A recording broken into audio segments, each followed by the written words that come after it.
nilikuwa namuulizia Semi William sijui anakaa pande gani hapa.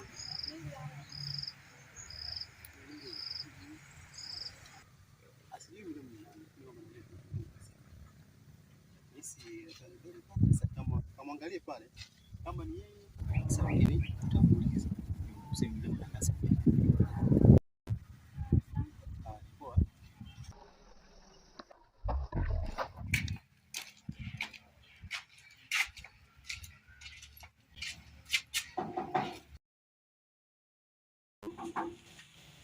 Karibu. Asante.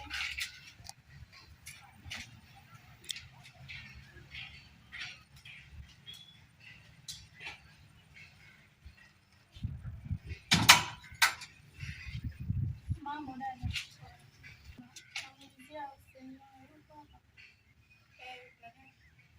Nilikuwa na shida naye mwenyewe.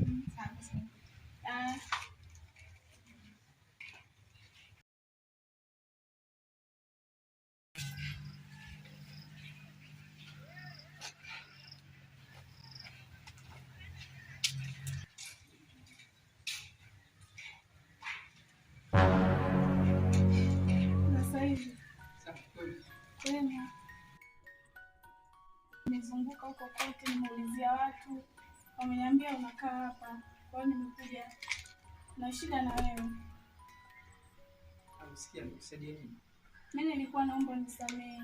Naomba turudiane kama zamani.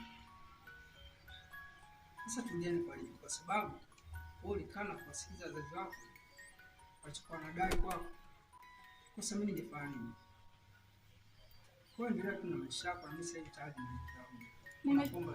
nimetambua kosa langu. Nilikuwa naomba unisamehe. Nimejifunza. Hapana, mimi siwezi kukusamehe kwa lolote. Naomba tu uende. Siwezi kukusamehe kwa lolote. Nisamehe.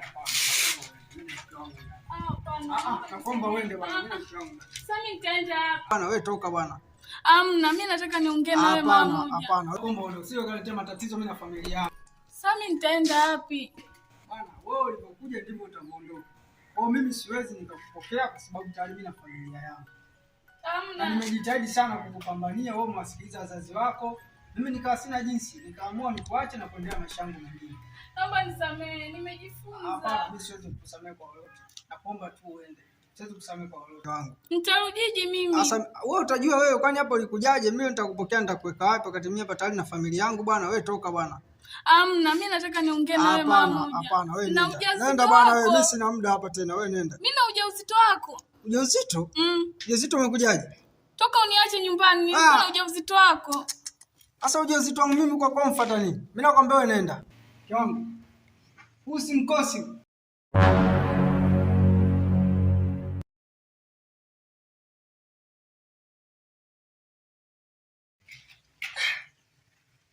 Mimi nakuomba uondoke. Hebu nyanyuka. Nyanyuka ondoka. Nisamehe. Nyanyuka ondoka bwana. Nyanyuka. Ondoka. Nyanyuka ondoka. Nyanyuka ondoka. Nyanyuka ondoka.